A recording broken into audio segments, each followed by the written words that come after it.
if you could have a white person represent all white people, who would it be? And same with you. And same with you, Amy. If you could have one black person. If I could have a white person represent all of you. I'm going Dolly Parton. If there's got to be a white person. You don't like Dolly Parton? She's such a... I like Dolly. I'm not sure. She has given so much. She's a generous person. Dolly, you have Mother Teresa and you're going with Dolly Parton. Exactly. Mother Teresa passed Lord away. have mercy. Y'all not know what Dolly Parton does for her community? She does. All right, guys. Books. Dolly Parton next week.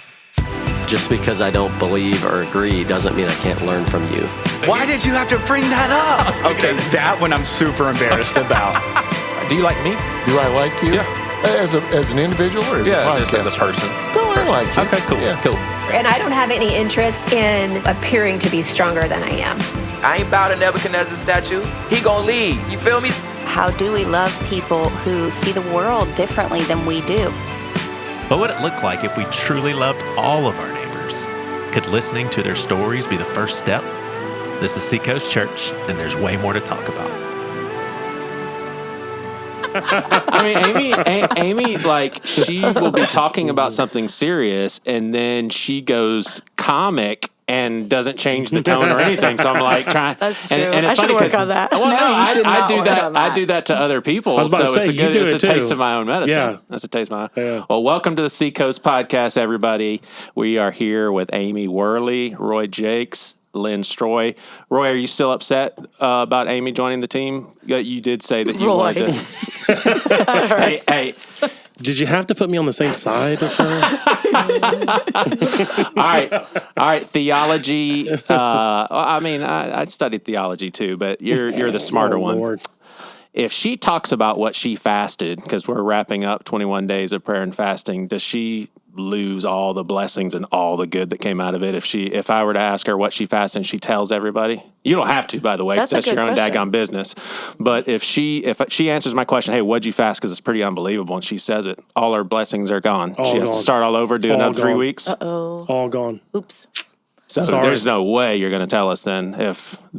Well, I've already told other people, though, because when I was fasting, they asked. Yeah. So I had to tell them. Tell us what brought this on. So this is Lee, your husband, fasted everything but water for the past 3 weeks, correct? Yes, he's on day, I think, 23 of water-only fast. And your water and coffee? I stopped at 7. Yeah, but I did also fast Instagram. That's what I fasted. Gotcha. And so I started getting, because I have not been on there, I've gotten texts like, hey, why didn't you respond to this? I sent this. And I was like, oh, because I fasted it. So that's why I had to tell people. But I did do 7 days, coffee and water, and I literally almost died. And Lee's doing 40. His goal is 40. He just felt like God told him to do 40. And so until he hears or feels something else, then he's going to go. Props to Lee. Yeah. Man. It is hard because we've had like birthdays, cakes. He's on a convention this weekend going, and it's going to be all you can eat fancy stuff, and he's going to have to just bring his water and electrolytes. So, dang. Yeah, so sounds great. Pray for him. Roy, you're fasting gambling and cigarettes? Oh. Just gambling. Not the cigarettes. Yeah, actually, I'm smoking outside. All 3 of us are outside. Do you smell it? Have you heard Lynn's cigarette story? I have. Okay. Yes. So. Yeah. All right. So about 2 episodes ago, I'm pretty sure how all these laid out when you're listening to this episode. About 2 episodes ago, talked to 2 black women, which... Lynn, I'm putting this stuff together. I'm like, we're talking about race stuff again. I am always in the race conversations against my will. Listen to this. The intro conversation for that episode, I ended it thinking that it was such a funny joke. I said, Lynn, you gave me some beef jerky, you brought a gift. And I said, I gave you the gift of keeping you out of race conversation. She's like, except we just talked about race. Exactly. But I did you guys get a chance to listen to those wonderful ladies? Like, I really appreciated Lynn's feedback for me.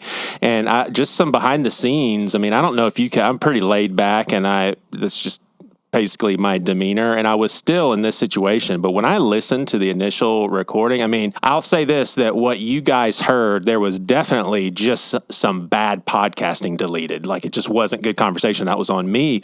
But some of the stuff that I said, so Lynne's feedback, and I want to get into some of it here in a second, but first I want to ask you, you gave all this feedback on some things that I could have said differently, maybe should have said differently, all of it given in grace, but then you ended up by saying, but I wouldn't touch the episode. I'd release it as is. Yeah. Why? Because I always have to balance, did I cringe because of what's in me? Or is this something that is like broader, objective? And I'm not objective when it comes to race. Yeah. I'd love to say that I am, but I'm not. And so the longer that we've been friends and the longer that I've had these conversations, I've just had to like step back and say, okay, is this hot button enough that it would offend most of our viewers, or it would hurt someone? Is it going to hurt someone? And I don't think any of those things would hurt anyone, but is it going to make them cringe? Probably. Will it spark a conversation? Probably. And is this Lynne's personal opinion, or is this, does this apply broadly? Yeah. And so at the end of the day, I felt like it wasn't going to hurt anyone. It probably was my personal opinion, but it would definitely spark conversation. Yeah. You weren't the only one, Lynne. I cringed too. Yeah. What were some cringy parts for you? Yeah, the you folks. Oh yeah, that was definitely a cringe. And here's what I'll say about that. I've got to get away from it, but I feel like I celebrate race. So when I say you guys, I mean that in an endearing, I love it, I can't believe you look so young. I understand the feedback, but that's what I was getting across. I know. I think you'll agree. There's nothing about Joey that's racist. I know Joey's heart is good in all of it. I think, honestly, you said a little bit, it's funny you just said you're getting nervous again. When you get nervous, you turn to comedy. Like that's your default. I mean, your default is to laugh your way through uncomfortable situations. So I don't even know that about myself. And you're sure that's not, I'm trying to make people laugh all the time, any opportunity I get? It could be. I don't know. Yeah. It could be. Yeah. But in a conversation like that feels kind of like sometimes the humor, it just doesn't translate real well, I guess is what I would say. I don't know. And so I know what you meant in that moment. And my guess is had we been sitting around a table and it just been me, you, and T wouldn't have thought anything of like. But in that conversation, I don't know if you, especially because I did watch the video. Oh, I didn't watch it. And I don't know if you, but I watched their faces, and there were a couple moments where I think it was uncomfortable for them. Yeah, and that's what that's what I never want to happen. And I could have misread that, but I just. And maybe I felt that. Now, we're literally talking about people who are on the podcast, and they're not here to talk, for themselves. But unless they were being dishonest, they had a pleasant experience. We're very thankful. Some things could have rubbed them the wrong way, but the whole experience, as a whole, was a positive one. But yeah, that's interesting. And I'm nervous. I go that route. Yeah. But again, I know your heart in all of it. Yeah. And anybody that really knows you knows that as well. So. Yeah. I mean, I think that, and when it comes, so there's no way we can avoid the whole cancel culture stuff. And I don't really think about myself cancel culture. I think of famous people when it comes to cancel culture. But it's not, for me, I do think that there's a huge increase of fear in being canceled, saying something where everybody's outraged.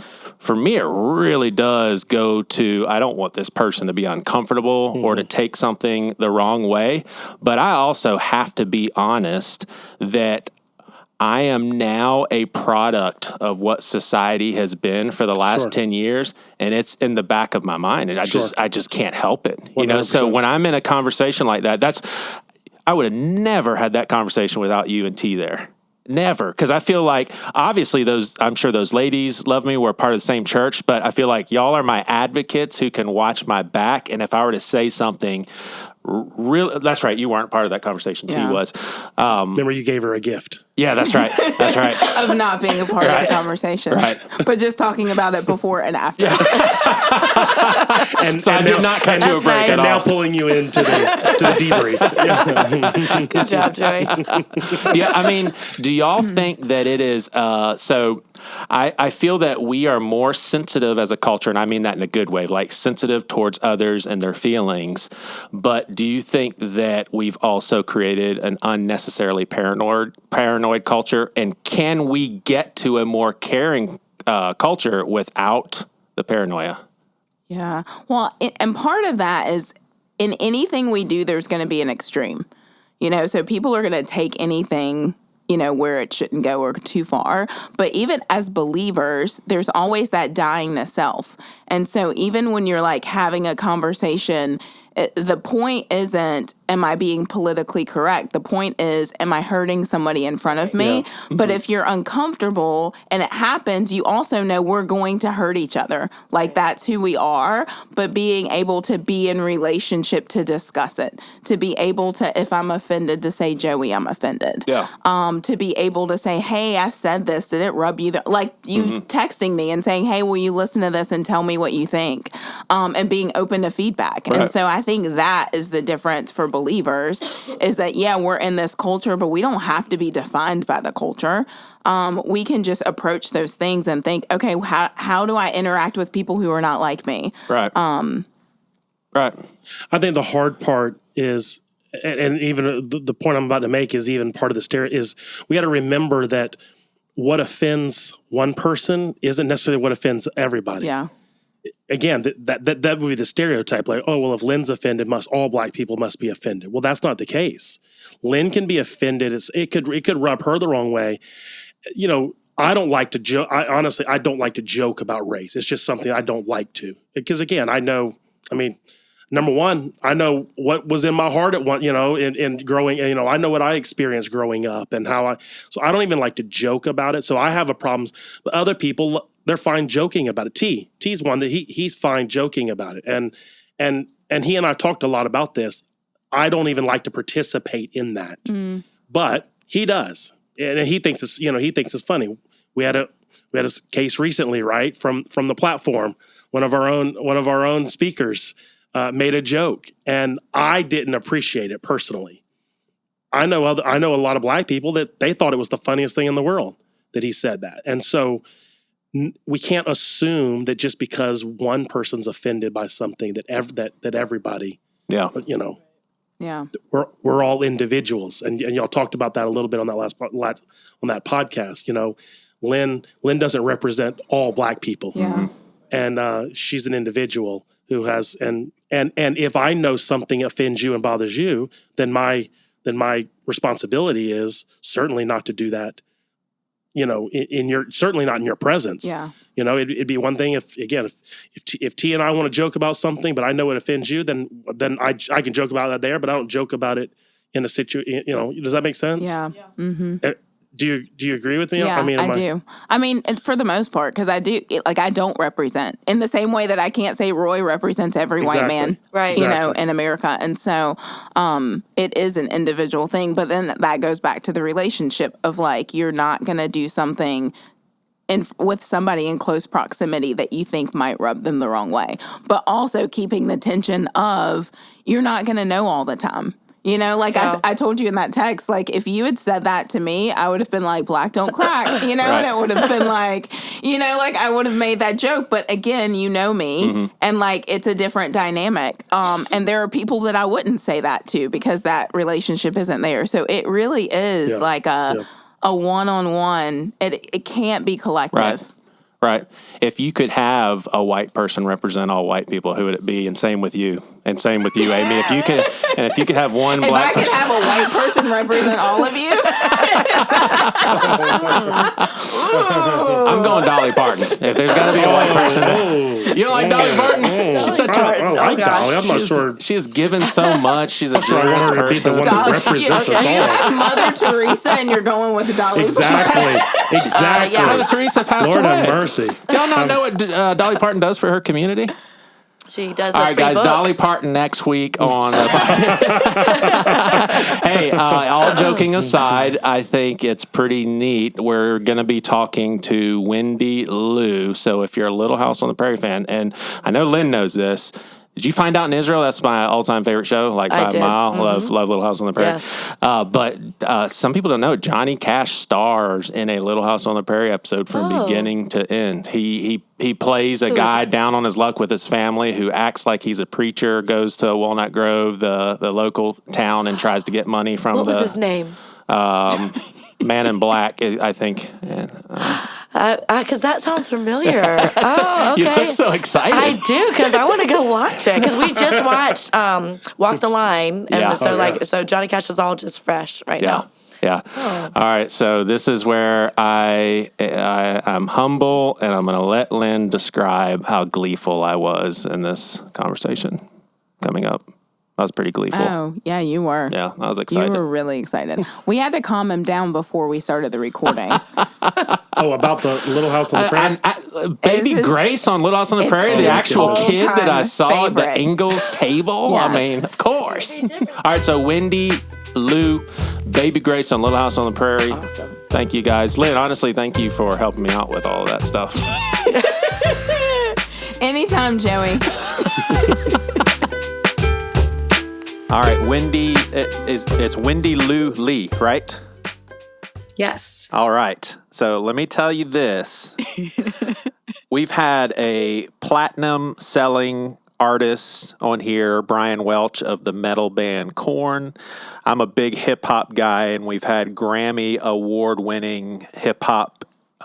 He's a Christian also, Lecrae. I'm a big fan. I saw that. This is the most excited I've ever been. It's true. On a Seacoast More than podcast. Lecrae? Are you joking me? He's been talking about it. So he's like, you guys are not going to believe this. When I got an email response from you, I immediately texted my mom, dad, and my brother. I'm going to talk to a cast member of the Little House on the Prairie. I mean, so I'll give you a quick rundown. Cool. Then I want to get into some Little House on the Prairie talk. Did you watch Little House on the Prairie, Lynn? I did, but I have a vague memory of it. And so I do, my family did watch it, but I couldn't tell you anything specific. I think at the end of this conversation, you're going to want to watch all the Little House on the Prairie episodes. But here you go, Wendi. So I remember some summer afternoons at 12 o'clock. It was a routine for my brother and I, and this probably went through middle and high school. My mom would, yes, she was a stay-at-home mom, and she did make our sandwiches, and everybody makes fun of me for that. My mom cut my waffles when I was in high school. I didn't ask her to. She just wanted to. But anyway, we would watch Little House on the Prairie every single lunch during the summer. In college, I got my girlfriend and my best friend hooked. We would program the VCR to record while we were in class, and then we would come home and watch Little House on the Prairie, and then I may or may not have a Little House on the Prairie tattoo. No way. Yes. I love it. Yeah, I have seen Little House of Prairie tattoos before, but never from a podcast host.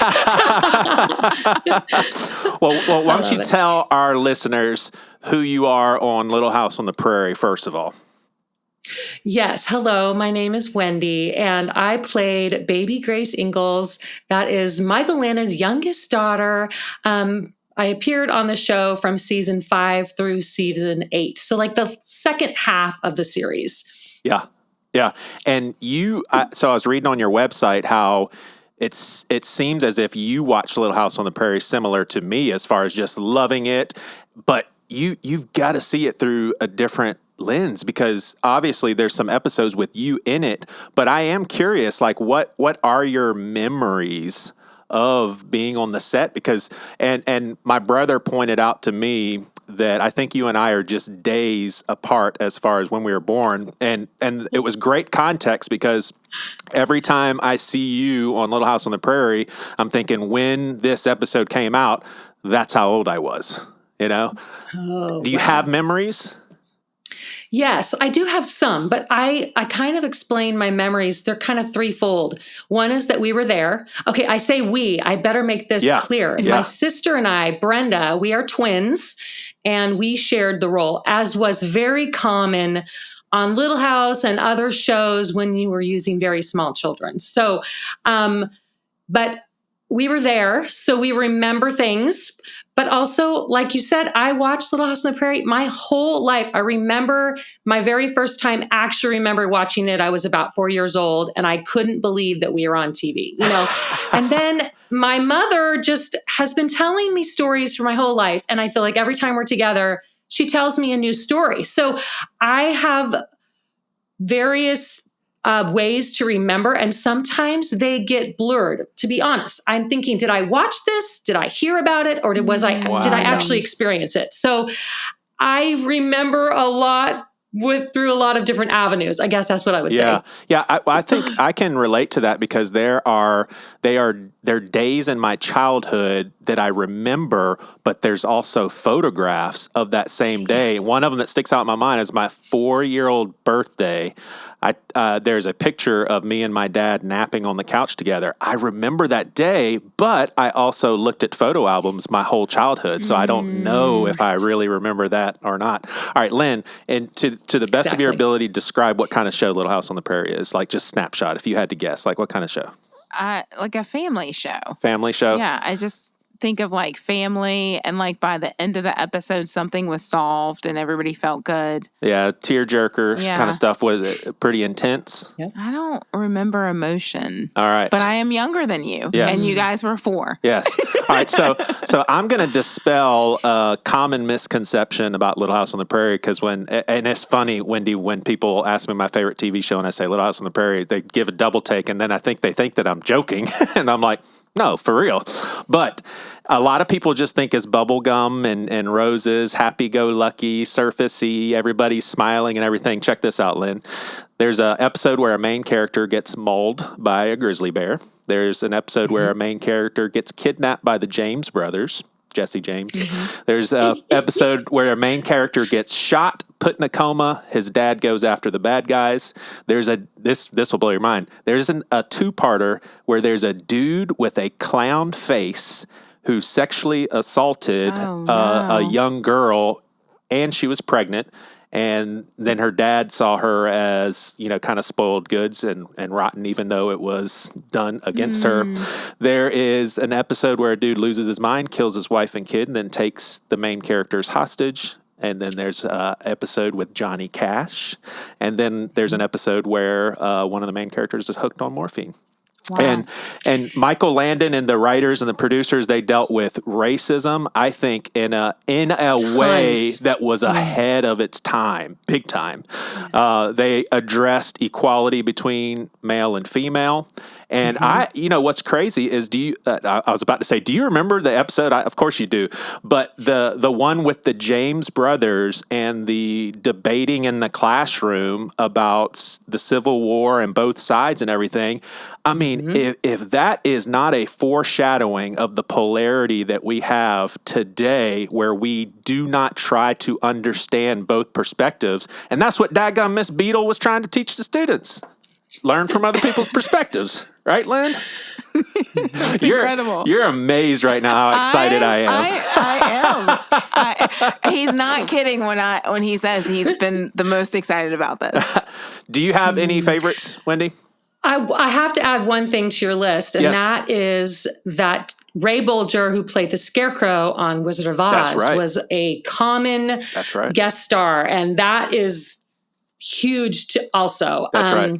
But yeah, there was, the death of children on the show. There was infertility. There was all sorts of things. And every episode, I say, either would make you cry, make you laugh out loud, or maybe both by the time the credits rolled. So Little House had everything, but also what it had, which is so different than I think any other show, was this deep sense and faith was what held this family together. And that was huge to see on television. There's one episode where Carolyn and Charles are quoting Psalms 23 in its entirety. I mean, it is wow. Yeah. So it's like no other show. There are other shows that show families, but not in the way that Little House. Oh, yeah. did. I mean, I was thinking about the episode where Laura is, I forgot what his name was, but he was seen as kind of a haunted guy in a haunted house. And she literally shares the gospel to him. And he, in tears, says, help me believe. Please help me believe. And here's what's crazy, Lynn, is Michael Landon, so that's Charles, the dad, and basically Little House on the Prairie came from his mind, was Jewish. And that's what I wanted to ask you is, how did he come up with such deep Christian principles that are so moving, and yet that's not even his faith? I mean... Well, here's what I'm going to say, is that Michael Landon was brilliant. Brilliant actor, brilliant producer, brilliant writer. And he knew the faith of Charles Ingalls. And so he wanted that faith to be portrayed throughout this series. And he did. Now, he is a man of faith.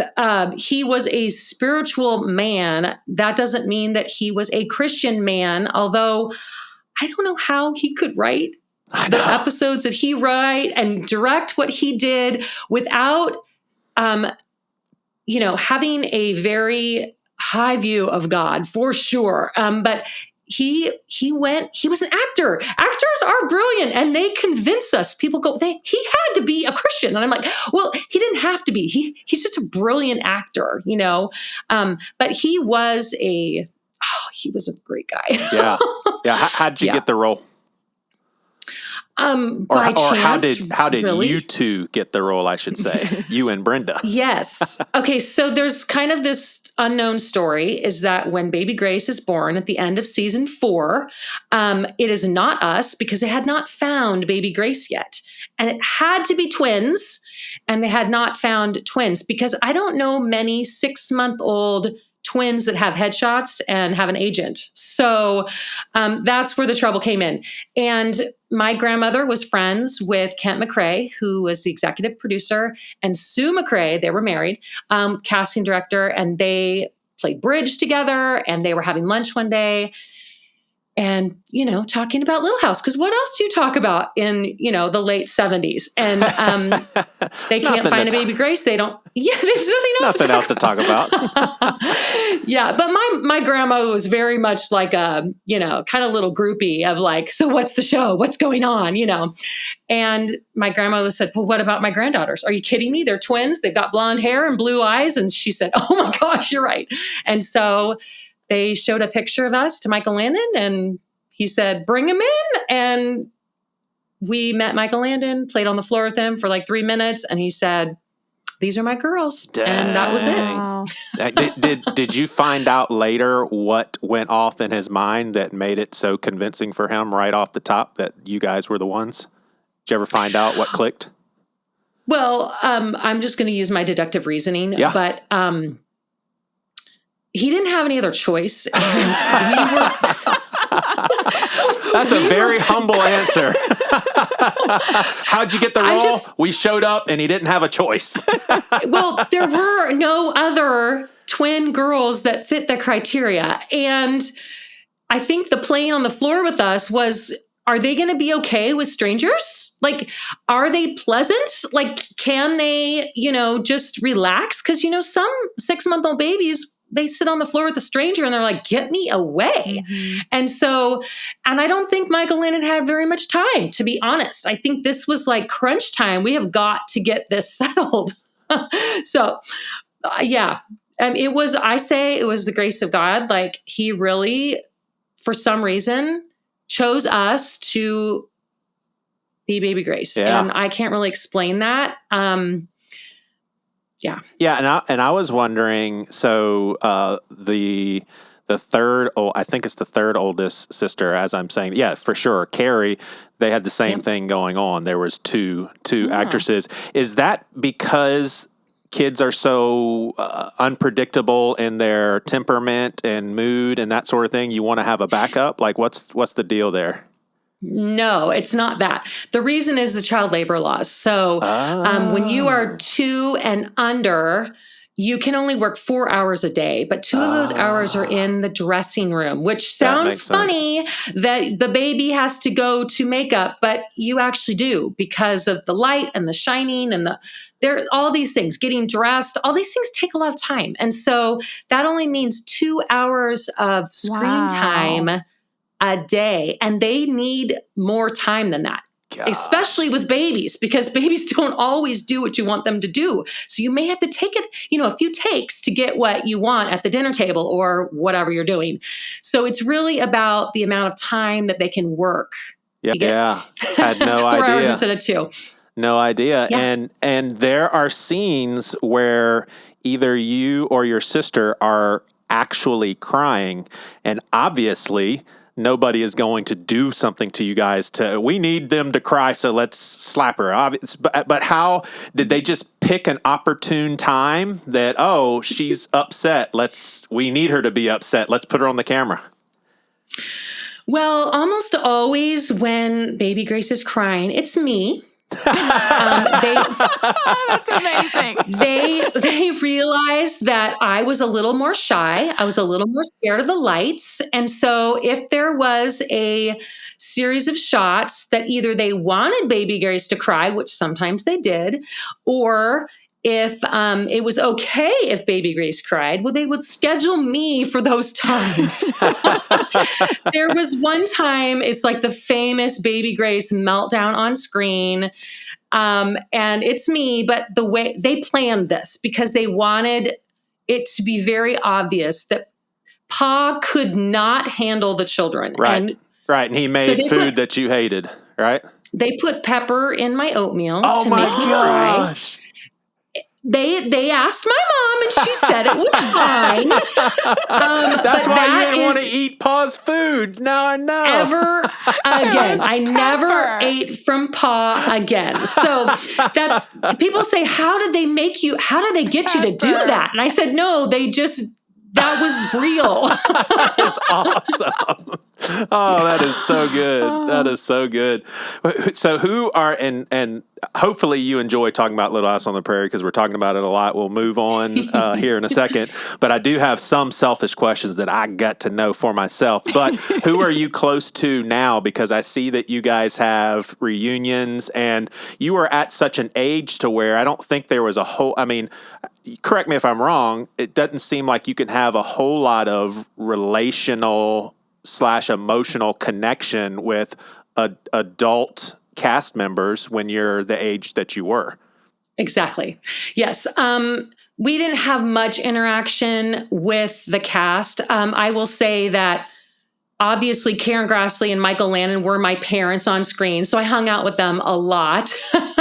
And Melissa Gilbert, who played Laura, she was always carrying us around. So I would say that those three we had the most interaction with. And of course, the Carey twins, because we're both twins. So we followed them around the set. So, but beyond that, we didn't have a lot of interaction actually when we were on the show. But 23 years after the show ended, we were reunited with the cast. And then our lives totally changed because we started traveling with the cast and getting to know them as adults. And now, 19 years later, one of my best friends is Charlotte Stewart, who played Miss Beadle. We were just together last weekend. We text each other.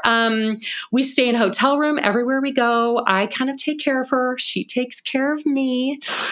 So she's like one of my best friends now, which she's like my grandma best friend. It's totally weird because she's 82 and she's a total hoot. Miss Beadle is 82 years old. Oh my gosh. Yeah. But also Allison Ongram, she played Nellie Olson, and she is amazing. She really is like a connector of people, and she really invited my sister and I to actually join these cast reunions. So without her, I would have, never be doing what I'm doing. So there's lots of others, but those I'd say were maybe the main two that I'm really close to now. Dean Butler, he's a great friend. He played Almanzo. I don't know. I could keep going, but you might not want to hear all that. I would sit here and listen to it for hours. All right. So a couple of questions that are kind of personal. I want to know, when we see the little house on the TV screen, where is it in reference to the town? Because obviously we were made to believe that you guys have a long walk to the town, to the school. But as far as the set is concerned, is that little house close to the church and the mercantile and the mill and all of that? No, it's up over the hill. So it's a little bit of a walk. It is a walk. Oh, wow. I'd say it's maybe between a quarter mile and a half mile, which is pretty far. Yeah. It's pretty far. For sure. So yeah, they would, cart us over, or we'd run up over the hill. If you could take if you take the road, it'd take a little longer, but if you go up over the hill, maybe that's why they always went up over the hill. I don't know. Yeah. Yeah.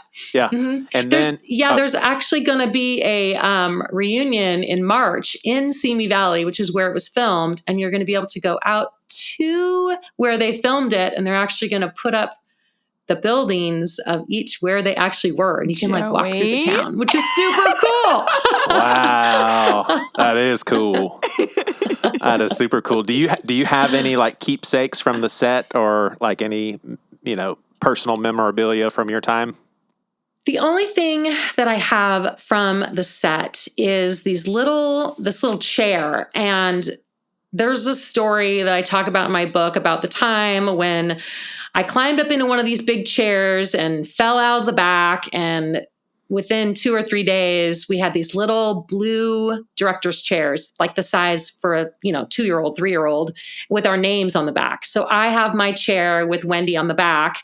Other than that, the only other thing I have is a jacket that Michael Landon signed and gave to us from the set of Highway to Heaven when we went and visited him. So those are the only 2 things I have.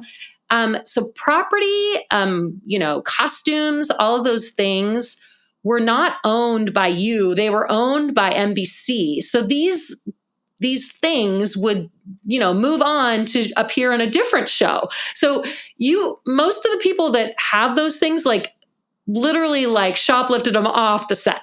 Yeah.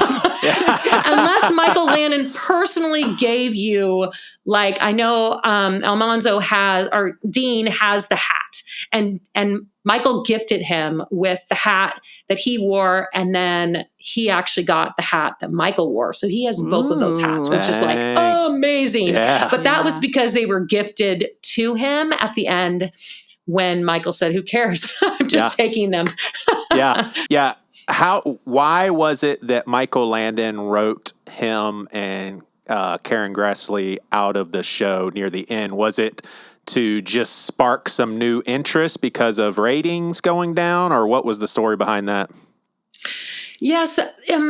So it's always about ratings. And so that's why all of a sudden there might be a very controversial episode coming, or that's why James and Cassandra all of a sudden come on the scene because the kids are growing up and there's not much more to do in the Ingalls house. It's always kind of about ratings. And so the ratings were going down, but also at the same time,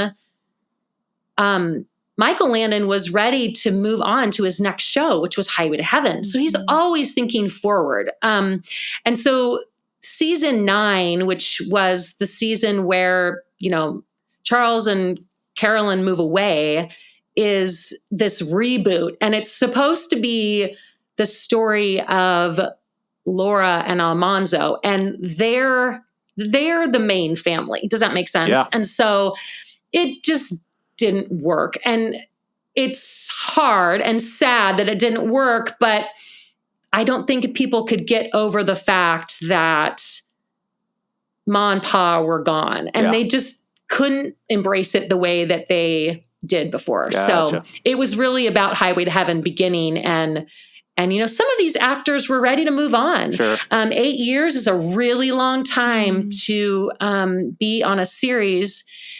And some of them want to do something else, right. They don't want to be typecast as, the prairie lady forever. Yeah. Yeah. So yeah. Yeah. All right. So Wendi, you tell me if I've got any of these details wrong. But Lynne, the geniusness, is that a word? Did I make up a word? Geniusness? I think just the genius. The genius of Michael Landon. So I think that they basically had to clear the set when the show was over.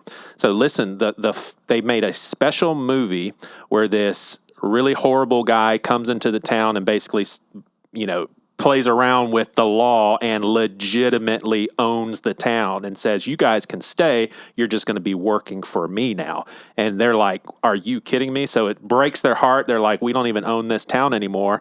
So Laura, in a rage, starts hitting the windows in her big old boarding house because she's so angry, which gives the idea of blowing up the town with dynamite. So there's a whole episode, and you actually see these buildings in real life being blown up by dynamite. And the beauty of that show is the bad guy, I'll just call him the bad guy, I think it was Lassiter or something, the bad guy brought other leaders of other towns that basically he was doing the same thing to them too. He was taking over their towns, and he wanted them to see how legit it was. Well, those other people saw what the people of Walnut Grove did by blowing up the buildings, and they said, this is exactly what you're going to get if you do the same thing to us. And so at the very end, I think Reverend Alden says that that Walnut Grove did not die in vain. But did I have that correct? Ish? Yes, let me give you I won't go into that part of it, but I'll give you a back, behind the scenes thing of why Michael Landon wrote this in. Okay. So Michael Landon was a little upset that NBC was canceling the show. And so just like the costumes and everything on the set of Little House would all move on and be used on another Western. And Michael Landon did not want to give them that satisfaction. And so he wrote into this episode and he destroyed all the sets. Which So they were literally actually destroyed. Yes. Oh yeah, I knew that. I knew they were really destroyed. Yes, Yeah. the only buildings that were not blown up were the church and the Little House. But other than that, he blew everything up so that they would not. It was kind of his like, really? You're going to do this? Well, take that. And so that's why he wrote into it. Not going to die in vain. And so it was really a kind of a little jab in the stomach or a punch in the face to say, you're not canceling us without us going down in flames. So that's kind of, the bad guy was, I think, a railroad guy. So basically the railroad was going to go right through and something to that effect. Yeah. All right. So it'll be hard to fit all of this in somewhat of a snapshot, but I do want to get to 2015. Where does Wendi and Brenda go from Little House on the Prairie? Did you guys toy around with any other acting, or was that the end of your acting career? Like, where did y'all go from there? So Little House was over at the end of season 8 because Mom and Pa moved away and Baby Grace had to go with them. That's right. I wanted to stay, but That's they just right. wouldn't let us. Yeah. So, and then we did one commercial, and the commercial was like super fun. I thought it was fun, but my mom was pregnant with my little sister, and she just realized that commercials were just nothing compared to Little House on the Prairie. The directors, and they didn't care about us. They didn't care what our names were. They didn't care if we were hungry or tired. It was just, you do this now. And we left that one day shoot, and my mom called their agent and said, we're done. We don't want to do this anymore because nothing can compare to Little House. We didn't know how good we had it on Little House and just the family atmosphere.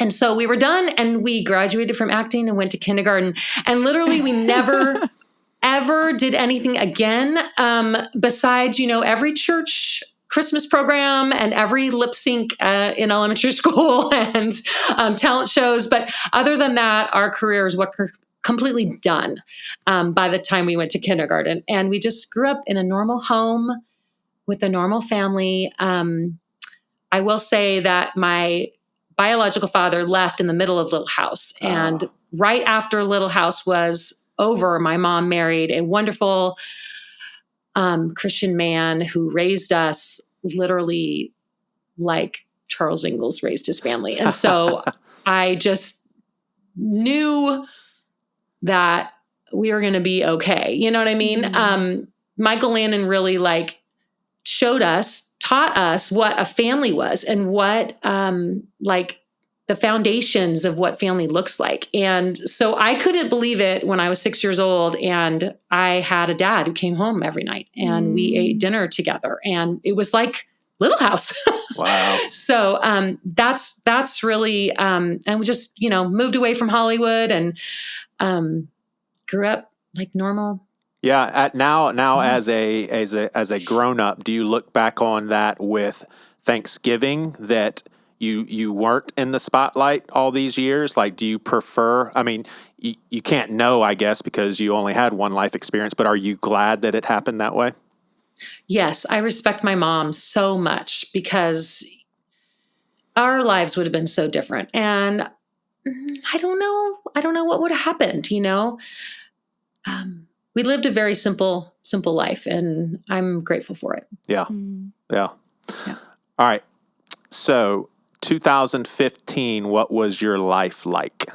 2015, and I think I'm getting the year right. That's when you. Yes, 2015. My son was 11. My daughter was 8 years old. I'd been married to my husband for 16 years. And all of a sudden, I was having terrible headaches and dizziness and confusion and feeling like, what is going on? I'm not well. And it took about 6 weeks for my doctor to finally order a brain scan, and they found a tumor in the ventricles of my brain. And all of a sudden, my life stopped and changed drastically. So that, that's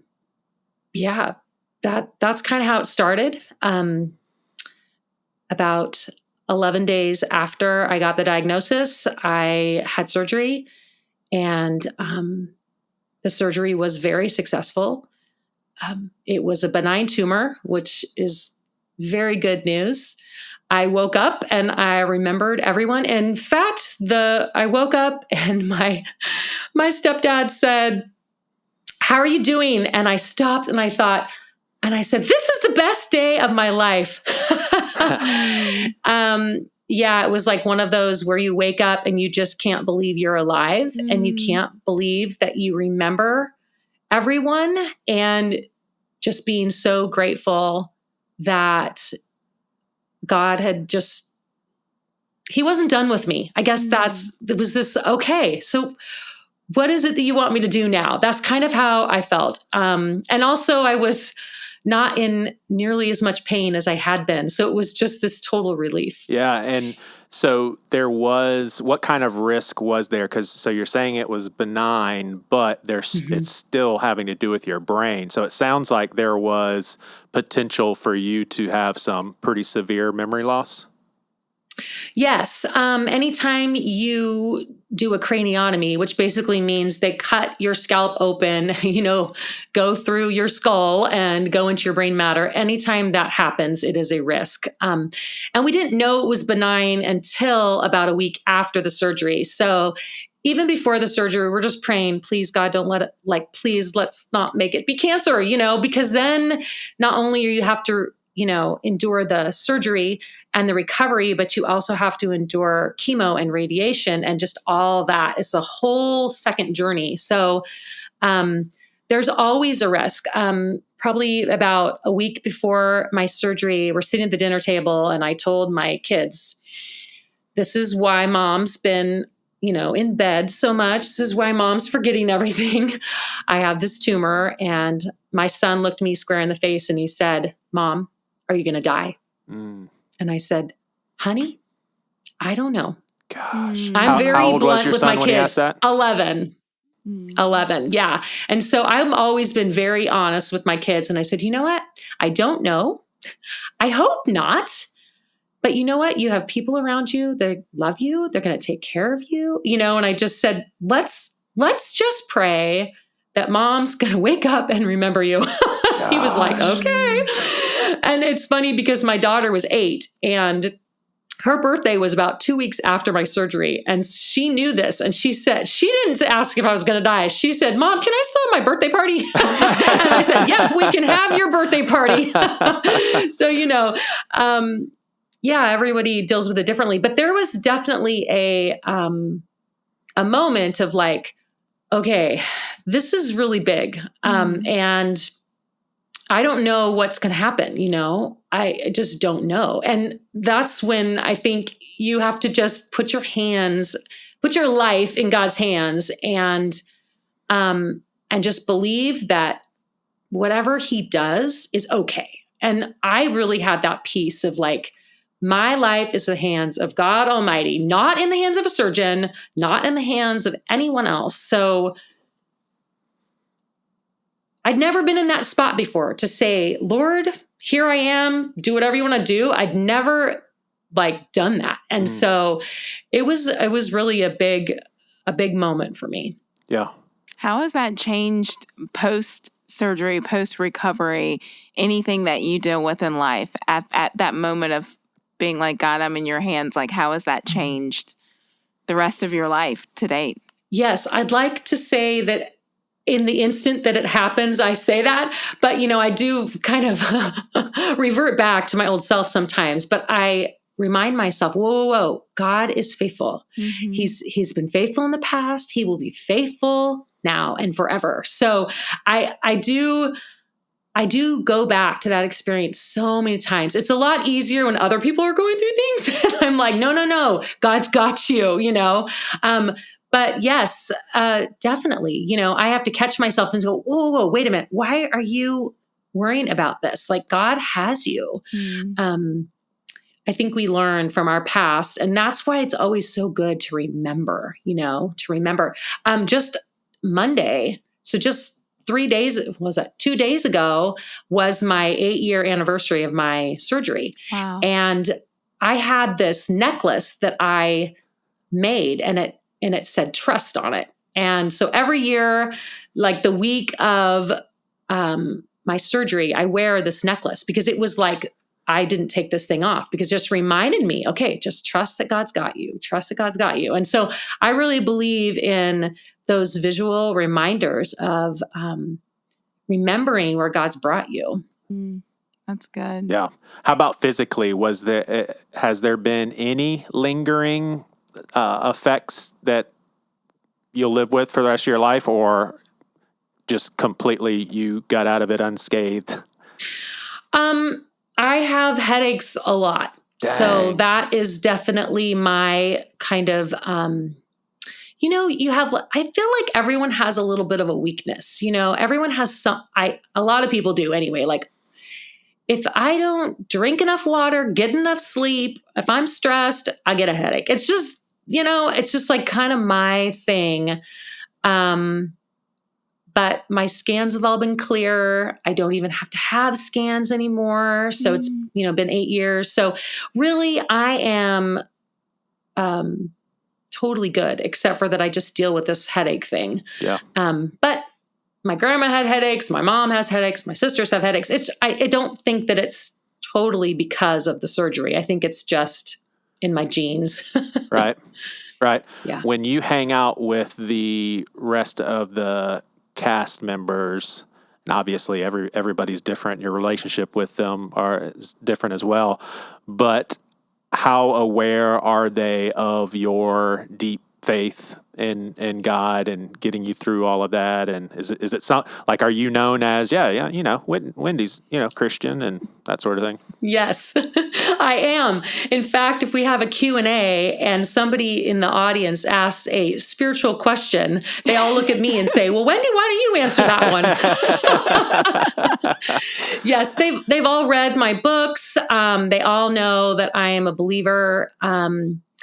And even in August, we were in Kentucky and we had our very first old-fashioned Walnut Grove church service. And I got to stand in for Reverend Alden. Nice. And the cast was in the audience along with a whole bunch of fans. And we sang Bringing in the Sheaves and Onward Christian Soldiers. And shared about the love of Jesus, So they totally know. And a few of them have been in several church services with me. Allison says, I only go to church with Wendi. Other than that, I can stay away. You mentioned on your website struggles with anxiety, rejection, comparison. That's those three that's a lot to tackle, but maybe pick one and share what that struggle looked like. I guess I'll pick, oh goodness, which one should I pick? I could pick them all. I'll just maybe just say a sentence or two about each one. Sure. Number one, rejection. That was my biological father leaving, and that was just really hard. Comparison. I have a twin sister who is amazing and good at everything. It doesn't cry on the set. Yes. So I really dealt with comparison my whole life and believing that God had something significant for me to do. And honestly, after my surgery, I knew that God had something for me to do, and it was totally different than my sister. So that's comparison. Anxiety. Yes, I had my first panic attack after surgery in an MRI tube, and it was terrifying. So I have dealt with that.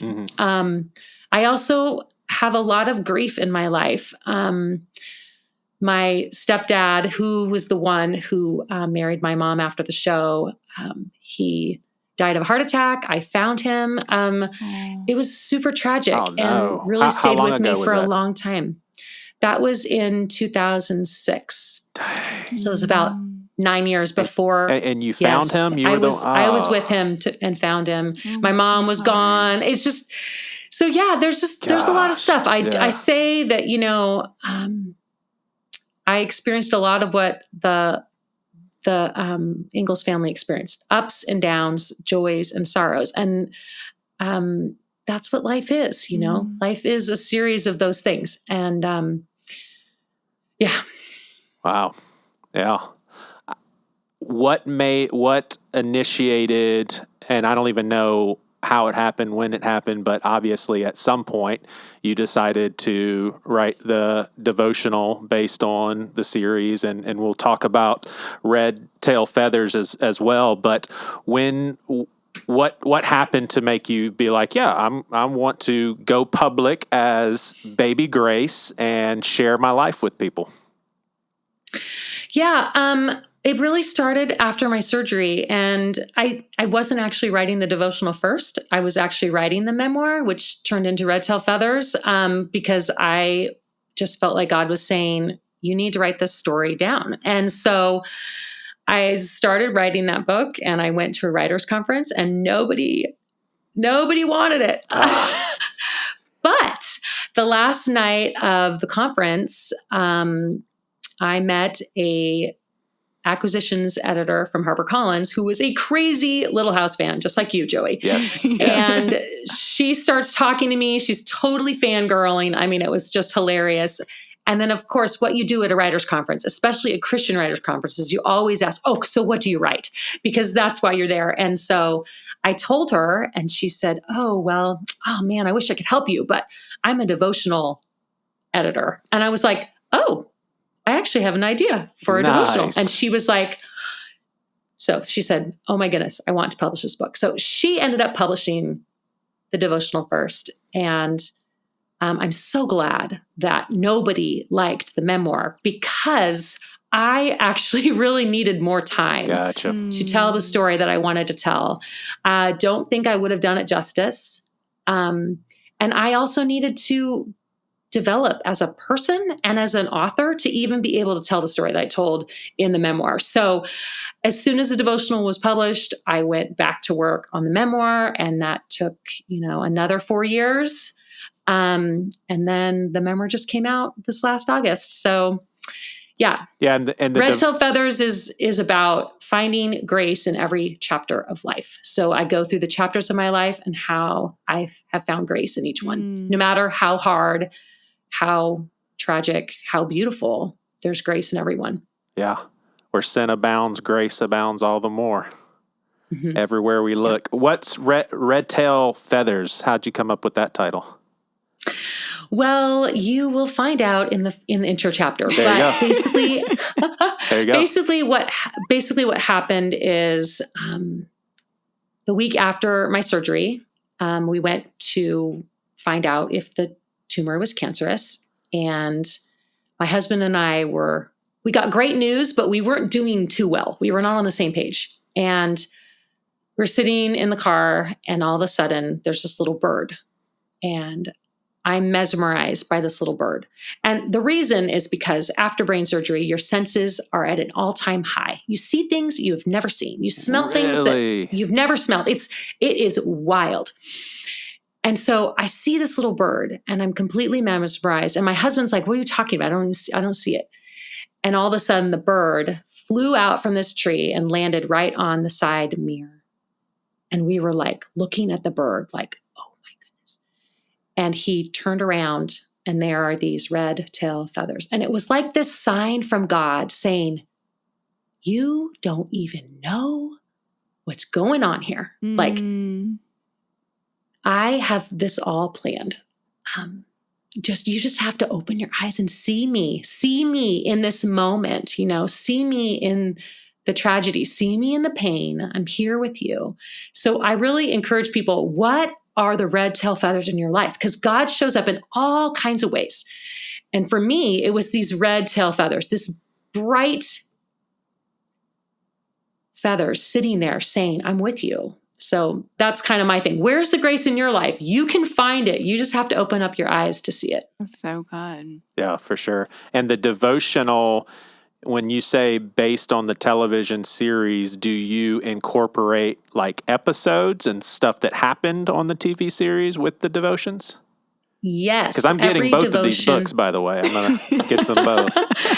Every devotion is based on a quote from a specific episode. So at the top, it'll say season 5, episode 4, and then whatever that episode is. And then there's a quote from the show. And then the devotion is basically based on that quote. There might be a story of me on the set, or a story from, me as a mom, if it's a mom quote, or, whatever.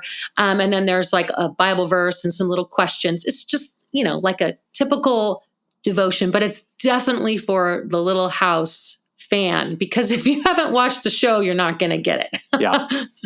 You going to watch the show, Lynne? I am going to watch the show. Yeah, this like piqued my curiosity. I'll suggest some starting episodes. I'll tell you. I can't do that, Joey. I always have to start things. You're going to start at the beginning? You can't just like pick things. I can't. You have to, I can't wait to hear how you respond.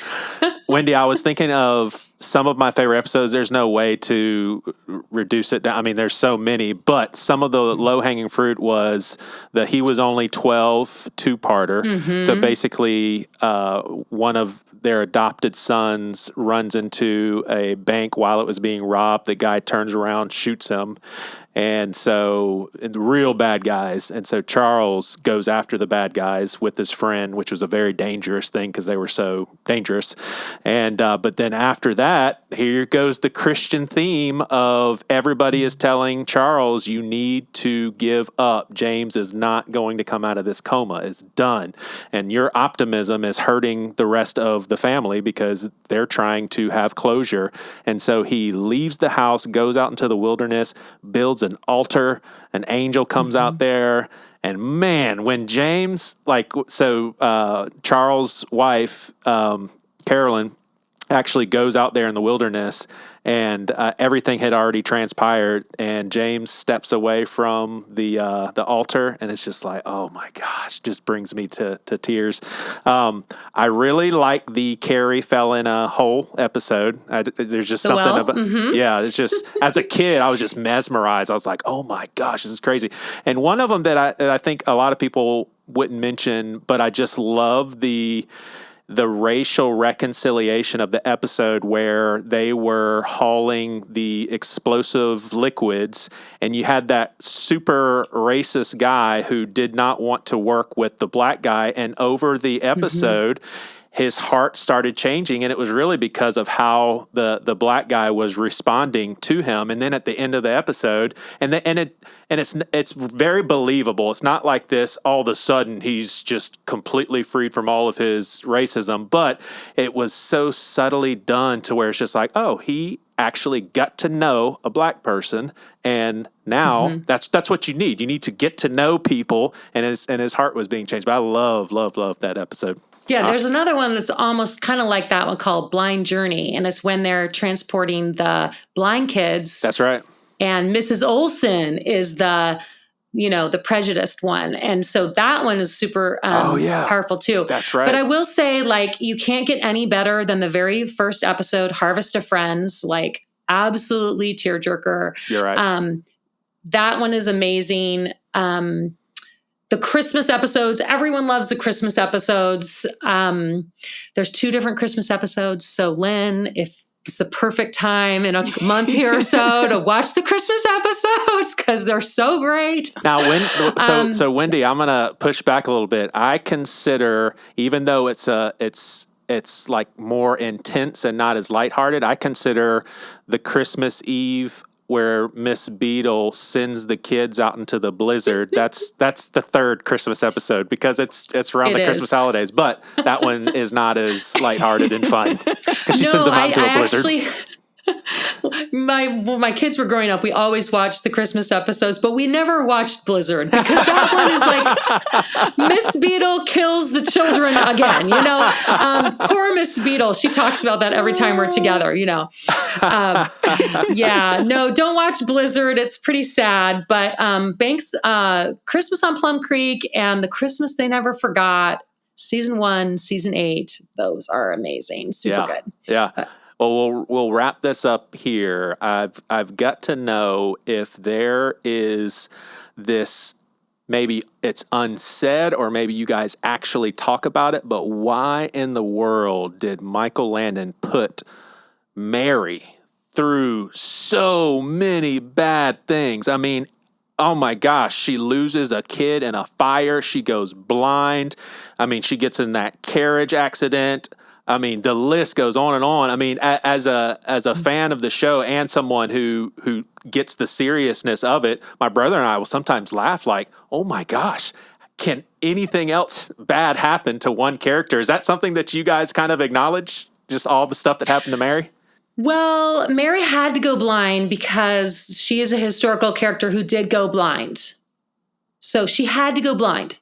But the fire and the carriage thing, those were created by Michael Landon. So, he's just got to spice it up every once in a while. Yeah. So, yeah. I mean, even we laugh, even her first teaching job where that religious lady called her a Jezebel and the whole town turns against her. And then compare that to Laura's first teaching job where Monzo falls in love with her.